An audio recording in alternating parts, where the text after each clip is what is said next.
Yesu Kristo ashimwe cyane. Turashima Imana ko tubonye kugarukana none muri parti ya kabiri cy'igice cya 23 cy'Itangiriro.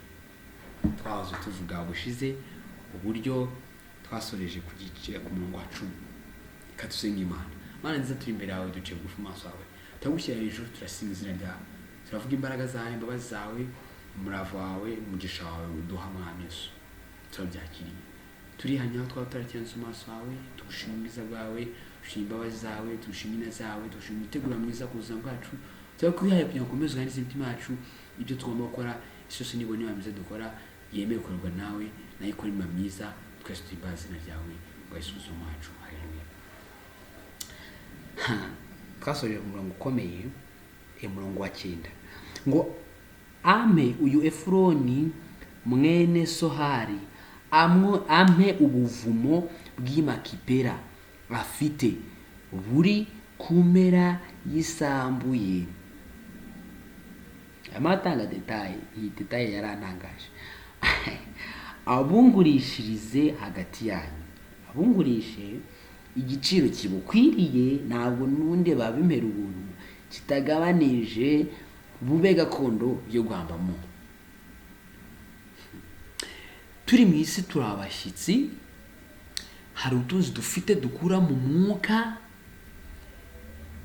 niyo mpamvu ibintu baduha. Abisi bashobora kubona bashaka kubiduhera ubuntu, ariko ntabwo babitera ubuntu, kuko turi abantu bakomeye muri bo. Hari ibyo turi kubaha badafite, amahoro bayagura isi, bashaka abanyamahoro muri bo. Dukomeze twumve icyo ahantu hatubwira ibi ubutunzi Aburahamu yari afite kugira ngo ajye gukominikana n'aba bakavukire. Kavukire ntago yoroshye, kavukire irakomeye. Hari abantu batuye isi bameze nk'abakavukire nyine, batanyeganyezwa neshwi nabavuga rikijyana. Kavukire ivuga rikijyana, ariko Aburahamu ni gute agiye kuvuga rikijyanamo hano? Kuko turabona ko aravuga rikijyana.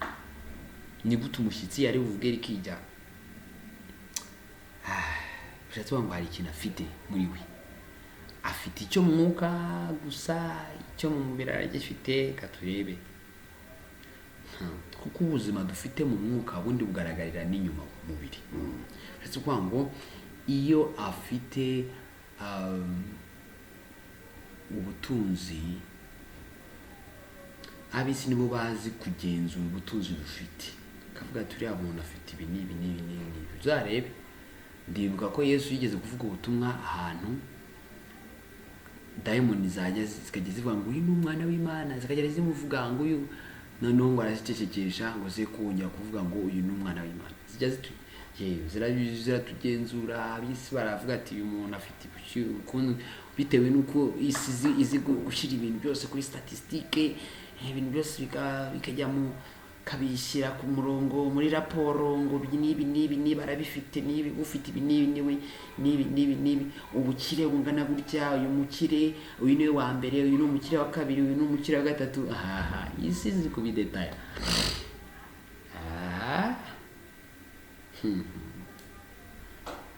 Ni ibiki isi iri kudetaya ku buzima bwacu, ku buzima bwawe, ku buzima bwanjye? Efuroni yari yicaye hagati mu baheti. Ni gutangara kabisa. Iyi si baricaye, inama yateranye, natwe tuyirimo, ariko tuyirimo nyine ntabwo tuyitindamo. Inama z'abisi ntabwo tuzitindamo. Aburahamu ntabwo yagomba gutinda muri iyi nama, atindana nabo ubundi. Ni gute se ubu wakwibaje uburyo ari muri iyi nama zabo? Ariko kubera ko ari bo wabashatse, katwumva icyo abazaniye. Hari icyo isi tuyizaniye. Ni iki tuyizaniye? Ni iki Imana idutuma kubwira isi? Icyo kintu cy'ubutunzi bukomeye tuvanye ku Mana, bari kugisamira hejuru. Katwumve rero. Efuroni umuheti asubiza Aburahamu, abaheti bamwumva. Twumvise iradusubiza iki? Abinjiraga mu irembo ry'umudugudu wabo bose ati, nabo baramwumvaga. Isi yose iratwumva. Ndakora n'aha twicaye ubu turi mu nama, iyi si iratwumva. Kabaye n'abatumva ururimi ubwo ntibari uburyo batwumva, cyane ko tuba dusanzwe tuganira ku mbuga nkoranyambaga no mu zindi ndimi n'ubundi buryo. Mirongo 11. Ahubwo databuja, ni databuja, bamwita databuja gute? Ni umushyitsi databuja, ariko umushyitsi twabonye ko akoresha imbuto, umushyitsi n'umwami. Nyumva, iyo sambu ndayiguhaye tayari, ni ibiki ukeneye ngo babiguhe, n'ubuvumo burimo ndabuguhaye tayari, bya detaye. Ni iyihe detaye urimo urategura? Yitegure vuba vuba babiguhe. Mbiguhereye imbere y'abo ubwoko bwacu, hamba umupfu wawe, ndabiguhaye.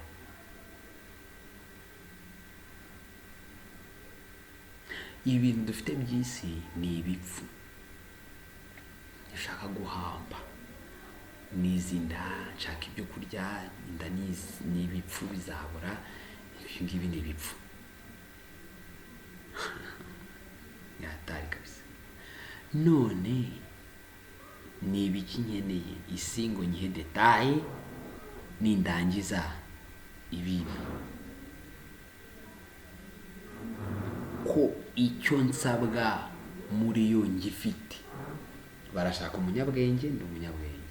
Barashaka umunyamahoro, ndi umunyamahoro.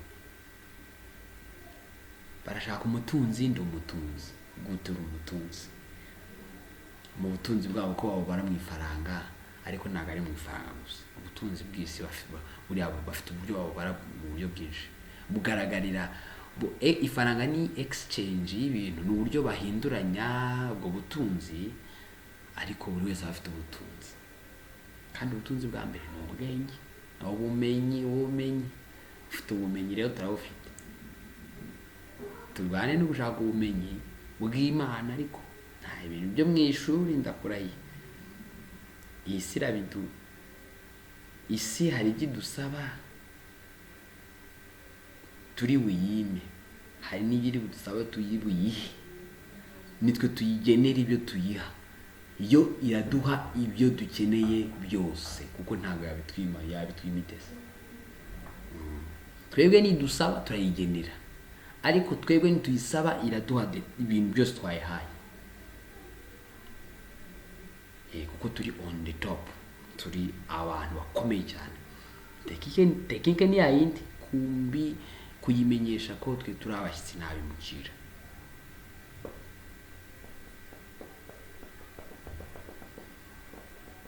Kubamenyesha ko twebwe ibi by'isi ni icumbi, mu bime cyangwa bireke. Ni icyo ubundi iyo tubasaba tubabwira ko turabasaba, hagati aho muri twebwe harimo ijambo rivuga ngo mu biduhe cyangwa mu bireke. Iryo jambo baryumva bataryumva, ariko riba riri muri twe. Nicyo niko bimeze. Hari igihe babikwima da.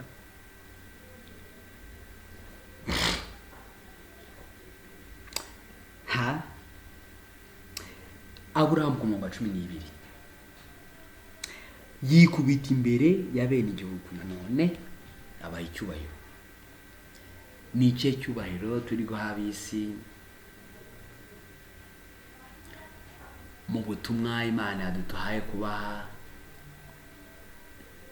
mu rukundo Imana yadutumye kubakunda, muri care Imana yadutumye kubacaringa.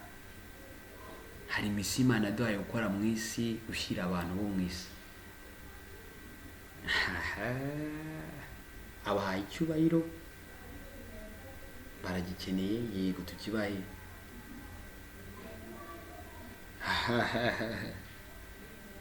Imana yadutumye kukibaha. Ikintu cyose tumeshyishwa yuko Imana yadutumye kugikora. Ikintu turimo turakora, tugenzure. Imana yadutumye kugikora. Hari igihe azaza agapfukama, hari n'icyo gutaha atazaza agapfukama.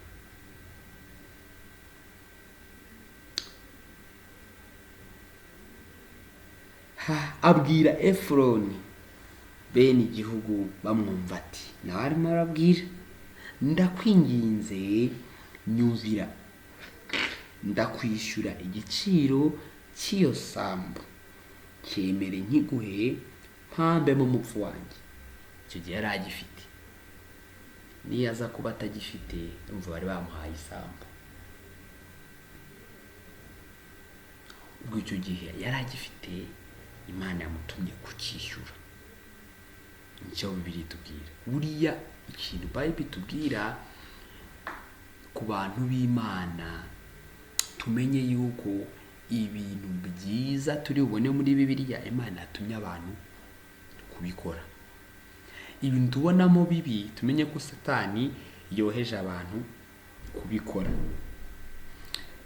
Tayari rero Imana imutumye kucyishyura, yari afite ikiguzi, ni ngombwa. Tekinike ni iki Imana itubwira gukora?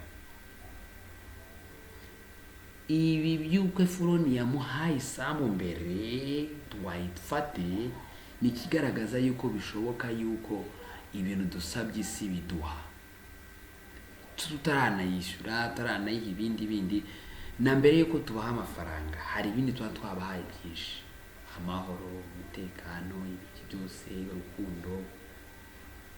Babigura iki se? Ariko hari igihe biba ngombwa ko wongeraho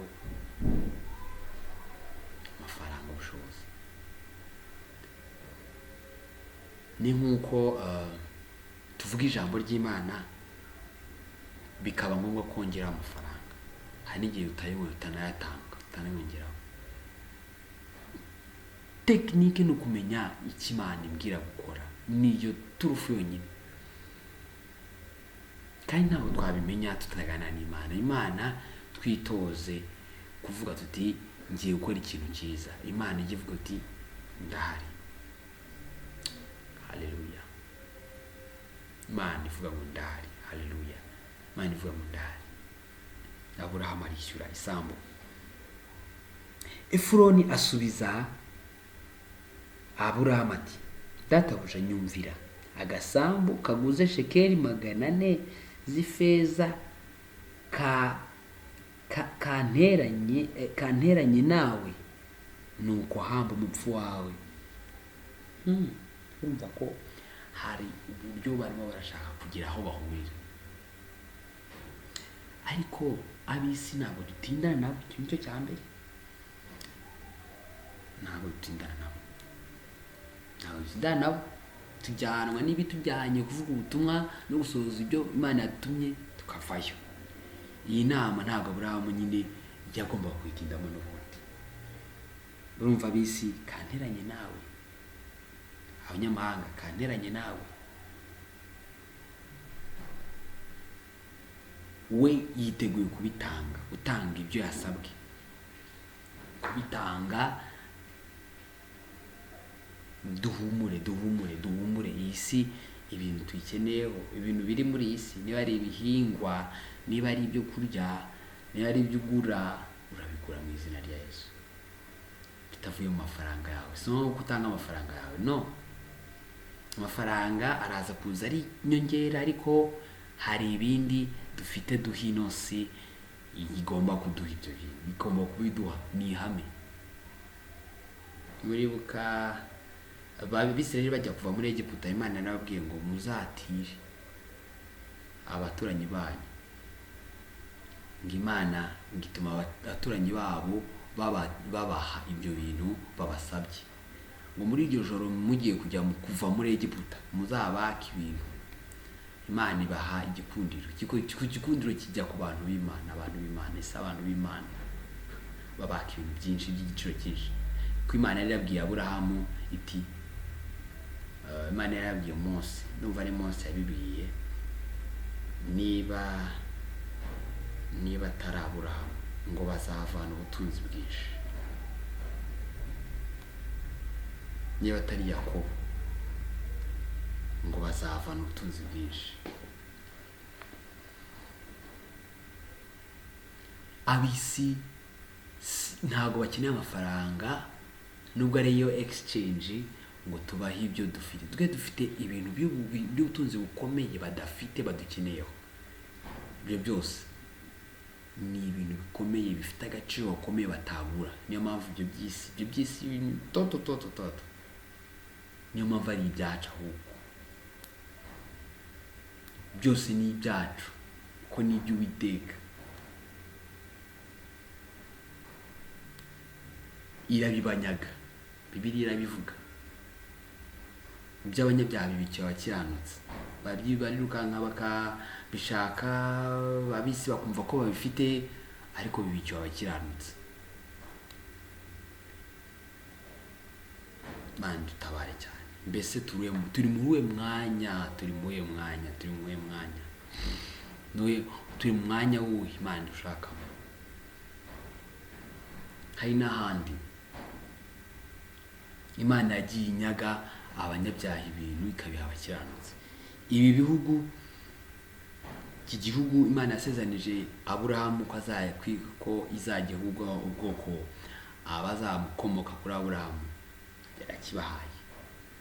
Cyari kirimo abantu benshi, kirimo ubukungu bwinshi. Igihugu yitaga icy'amata n'ubuki. Bavuye muri Egiputa niho bagiye. Iby'abanyabyaha irabibambura, ibiha abakiranutsi. Cyangwa ibiha abantu biwe, abantu be bemeye kugendana n'Imana. Tekinike ni kugendana n'Imana. Iyo tugendana n'Imana, ubunyabyaha bwacu buvaho, tugasigara turi abakiranutsi. Kugendana n'Imana niyo tekinike yonyine, niyo turufu yonyine ituma tuba abakiranutsi. Ya tekinike ya Nowa. Icyatumye Nowa aba umukiranutsi nuko yemeye kugendana n'Imana. Mbese tugendana nande? Tugendana n'abantu tubashaka biki, tubamukoramo iki se? Tukwiye kujya mu bantu dufite icyo tubajyanyemo, tuvanye ku Mana.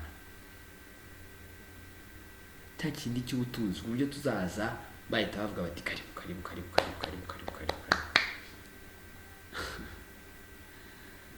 Hari n'igihe Imana itazatwoherezayo. Ariko abisi bumva ko ariko baba babitekereza. Yagakwiye gukora ibi, ariko hari icyo Imana itubwira gukora, n'icyo Imana irimo itubwira gukora.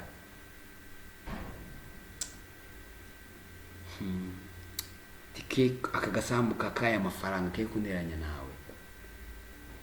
Aburahamu yiteguye kwishyura. Efu nawe aravuga ati njye ntabwo wanyishyura utanyishyura, ibi ni ibyawe tu. Ni nko kuvuga gutya. Ibaza umuntu wabwira ngo ndashaka kwishyura, avuga ati wanyishyura utanyishyura, reba ugiye kugura ikintu muri butike. Ibi ntibindiranye nawe. Wanyishyura utanyishyura, akira. Bijyanire rwose, dore ibyo bibaho ryari gute? Uwo mwuka ni mwuka ki? Ubwo buzima ni buzima ki? Iyo mibereho ni mibereho ki? Biva he? Komera ki? Ubwo butunzi n'ubutunzi ki umuntu aba afite utuma bati wanyishyura utanyishyura? Ntabwo byanteranye nawe. Cyangwa se ibi nta Benedata hari ibyo dutindamo, Mana byagenze gutya, Mana. No, dutinde imbere y'Imana, tugendane nayo, iduhe ibintu byitwa ubutunzi bw'ubwenge. Ubwenge bw'Imana burahanitse, burimo ibintu byinshi. Ibyo bintu byinshi isi buri kimwe ntabwo ashobora kukigura. Niyo mpamvu nitwoherezamo tuzatwisanga. Uzagenda utanga detaye y'ikintu ukeneye, uko uzagikenera ikintu cyo muri iyi si, uzagikenera icyo uzakenera, uzagenda wisanga. Haleluya. Nikohereza, Imana ikohereza, uzagenda wisanga, kuko iba yaguteguye mbere mu buryo bw'umwuka. Iba yakubwiye ngo dore nguhaye ibi, ufite ibi n'ibi. Bire yaguhaye, nikohereza, uzagenda wisanga. Iyo experience tuyifate, kugendana n'Imana, kugumana n'Imana, nkaganira nayo, nkabana nayo, yanyohereza nkajya aho inyohereje, ibindi nkeneye izambwira uko nzabibona, ati ndabiguhaye.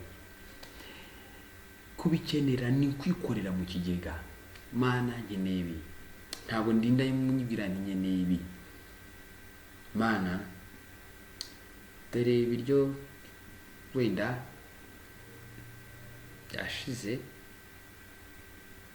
urabona iyo usaba avuga ati Mana ndatakambye biragenda gutya na gutya, ariko umuntu utuje ni wa wundi uri mu rugo, ibyo byashize no kujya gushaka ibindi.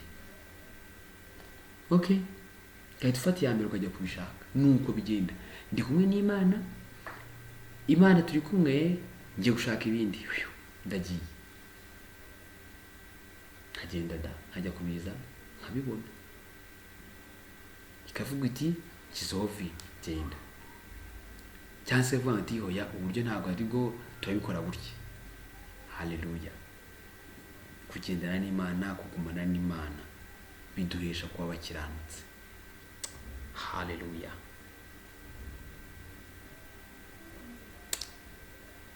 Aburahamu yumvira Efuroni, agerera Efuroni feza, avuze abaheti bamwumva shekeli 400 z'ifeza zemerwa n'abagenzi. Arishyura. Ni ibiki ugiye kwishyura mu isi? Ni ibiki ugiye kwishyura ab'isi? Ni akazi, ni perimi, ni pasiporo, ni visa, ni indege, ni imodoka, ni inzu, ni ubukode uri kwishyura nushaka inzu yawe. Ni ibiki ushaka gushaka mu isi? Ushaka ahantu hasa neza, haryoshye, hari sorti ku Kivu, ashaka sorti yehe hanze hirya no hino ku isi. Ni ibiki ushaka kwishyura? Ni ibiki ushaka? Urabyishyura nturi bubyishyure? Urabibona mu buhe buryo? Birahari. Efuroni tugaragariza yuko bihari. Ariko ndanezerewe wa Imana ishimwe cyane. Birahari. Njye ntabwo byanteranya nawe, niko yasubije kabisa. Birahari ati dore ibi ni ibyawe rwose. Ni nko kumubwira ati ibi ni ibyawe, ibi ni ibyawe, ibi ni ibyawe, unashaka iki? Ibi ni ibyawe. Kuko nawe yaramenye ahantu abikura. Aburahamu nawe aramubwira ati ibi ni ibyawe rwose, humura. Ni nko kuvuga ngo ibi ni ibyawe, ibindi usaba ni ikiregace, ibintu byawe, urasaba ibintu byawe. Ni ku isi dufata, turabaho bakomeye cyane, niko batubwira isi, niko itubwira, niyizi kudusobanura. Twe ntitwashobora kwisobanura kuko ntitwabishobora. Ikadusobanura. Ndanezerewe. Isi iradusobanura, isi iratuzi, isi uburyo dukomeye. Ariko iyo dushatse kwisanisha nayo ngo nitwishushanya n'iki gihe, niko Pawulo yavuze, ahubwo duhinduke tugize imitima mishya, kuko ari by'Imana dushakaho, ari byo byiza kandi bikwiriye rwose.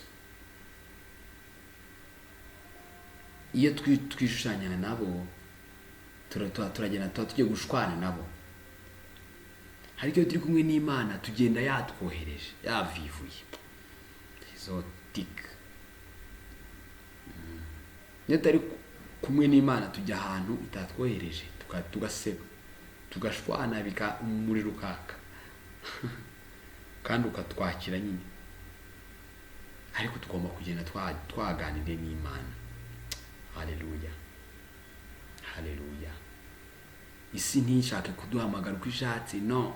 Twebwe dufite uburyo tugenda n'Imana. Haleluya. Yesu turi kugenda dute? Turi kwisanisha n'ab'isi, turashwana nabo. Ariko nituba turi kumwe n'Imana ntaho dushwanira nabo. Izi nama zawe tuzijyamo ariko zikenewe ari izo gukonkludinga no gushyiraho amakashi. Iyi nama yari iryoshye rwose. Yari iryoshye ikomeye cyane. Nuko isambu ya Efuroni yari Makipera, iri imbere y'Imamure, yo n'ubuvumo burimo n'ibiti byo muri yo byose byayigotaga hose ku mpera yayo bikomerezwa Aburahamu. Aho ibyo bintu n'ibirimo byose, n'iki byose, n'iki byose, n'iki byose, n'iki byose. Ubuse Aburahamu ahantu yahagiye, hano ntabwo batugaragariza uburyo yaganiriye n'Imana, ariko yaravuze ati ndagiye kwa Efuroni, yumva umutima uteyeho tiki, tugende ndi kumwe nawe. Kigaragaza yuko ntago batugaragariza uburyo role y'Imana hano yindi y'uburyo Imana yigaragajemo ubundi. Ibikorwa birimo biragaragaza aho yaravanye igisubizo, yaravanye request, yaravanye mission kugira ngo aze hano. Mission yacu tuyivanye, ibyo turi gukora turi kubivana he? Niba ari iby'Imana, hari abavuze ngo niba ari iby'Imana ntimuzabirwanya, niba ari iby'abantu bizashiramo bireba. Ndumva ari uwo mu banyamategeko witwa Gamariyeri, niba ari Gamariyeri, aho barimo bararwanya intumwa, baravuga ati biriya bintu muri gukora mureke mutamera nk'abari kurwanya Imana, ko niba ari iby'abantu bizijyana muzabibona, bizashyiramo bireba. Niba ari iby'Imana ntaho bizajya, muzabibona rwose ko bizabaho rwose. Ibintu by'Imana biba bifite stati ihamye, birikora. Mvuge gutyo, birikora. Iby'abantu byo bishira bireba, iby'abantu rero twe kubitindamo. Fata iby'Imana tubifate, Imana yashyizeho tik, ndagiye. Aburahamu hano atekereje kujya kwa Efuroni, agiye kumusaba ubuvumo, aragenda arahaguruka. Turi gusenga Imana. Mbese request yanjye nyivanye ku Mana mu cyangwa ku bantu. Donc Imana ni ikimirambwe, ni ikintu naganiriye nayo. Ngiye gukora iki? Ngiye impaye passport, soke ndayakiriye, nta kindi yongeyeho. Sawa, nibyo ndayakiriye. Nicyongeraho avuga ati genda uyifate hano, nzagenda.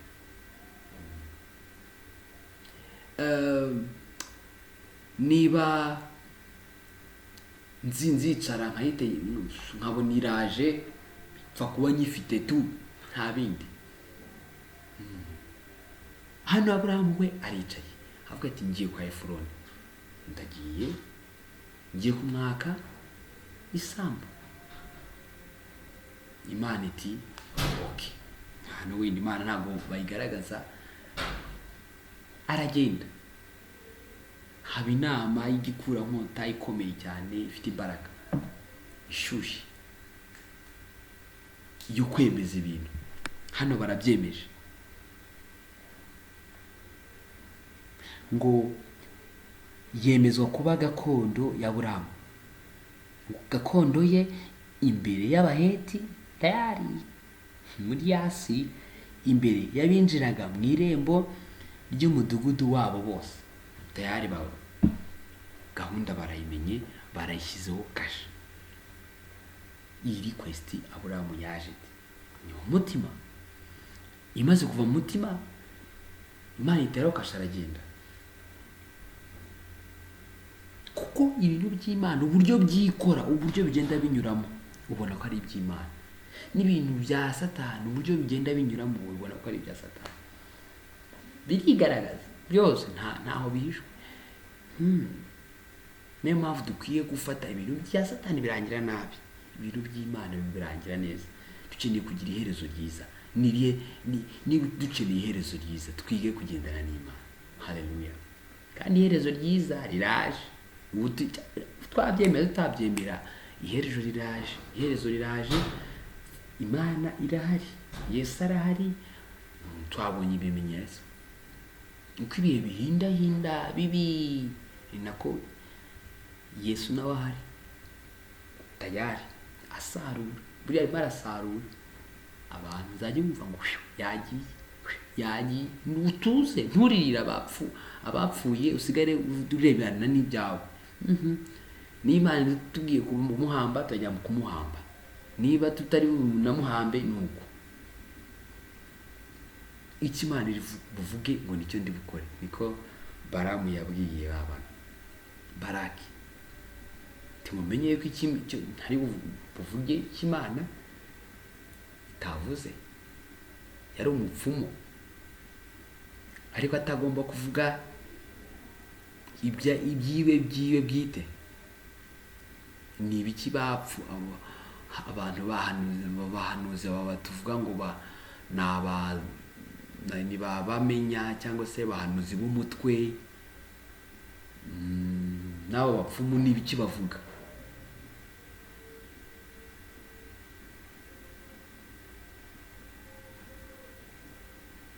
Mbese ibyo bavuga wowe kuri wowe uri kubyakira ute? Ubundi uburyo tubyakira ni ibyo bigira imbaraga.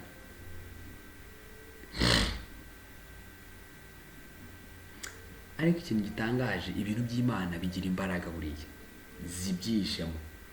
Ibintu by'Imana biraza bikaguterura, ntumenye ukuntu, wagira ngo turavuga ngo ntabwo umenye ukuntu wabikoze. Ni uvuga ngo kubera ko uhita ubyinjiramo vuba nyine, ni ibintu bitagoye gusubiza inyuma. Iyo ushatse kubisubiza inyuma birakwica, birawitanada. Nibereye umurongo wa 19. Hanyuma y'ibyo Aburahamu ahamba Sara umugore we muri ubwo buvumo bwo mu isambu y'i Makipela, amuhambayo icyubahiro cye arakimuha. Iyo sambu y'i Makipela iri imbere y'Imamure, niho Heburoni mu gihugu cy'i Kanani yagabanye. Aburahamu yagabanye. Nuko Abaheti bakomereza Aburahamu iyo sambu n'ubuvumo wirimo kuba gakondo yo guhambamo.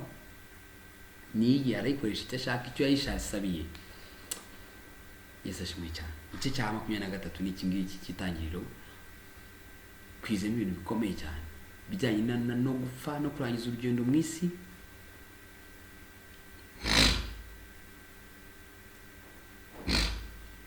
No kurangiza urugendo mu isi.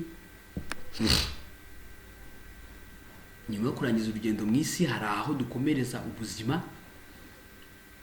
Niba dufite gahunda yo kujya muri gakondo yacu, iyi si turayivamo kandi turayivamo neza.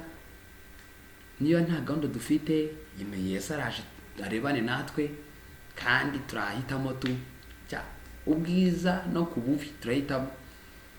Ariko biragoye kuninira imbaraga z'Imana, biragoye niyo mpamvu uvuga n'abantu benshi turataye Ijuru. Biragoye ko imbaraga z'Imana umuntu azisubiza inyuma. Ziraza ko byarinda kose zidufate niturangiza duhitemo. Yesu ashimwe cyane. Byo gusenga Imana, ariko abantu benshi bazataye Ijuru. Mana nziza turi imbere yacu, gushimira tumbaje, tugushimira ubwiza bwawe, twakineza n'urukundo rwawe, tugushimira ijambo ry'Imana ryawe tumaze kuganira, tuvuga kugira ngo komeze twangize imitima yacu, ibyo twagomba gukora, isosi n'ibintu bimeze dukora byose tumbazina rya. Tugushimira umwanya mwiza tumaze dusenga, tugushimira ibyo watuganirije kandi bikomeye yuko tugomba gutumbira ijuru, gushaka ibiri mu ijuru aho Kristo ari. Nicyo cyerekezo, gahunda niyo yo mu ijuru. Turakwiyabye komeze tuganirize kandi twakira imbabazi zawe, twakira imbaraga zawe, twakira umugisha wawe, cyo n'ikibi cyawe iteka ryose. Haleluya, amen. Turabatumiye twomeze tuganire muri byose. Umurimo w'Imana uri imbere yacu, tuwukore. Iyi si abo turayitaha Ijuru mu izina rya Yesu Kristo wacu, amen.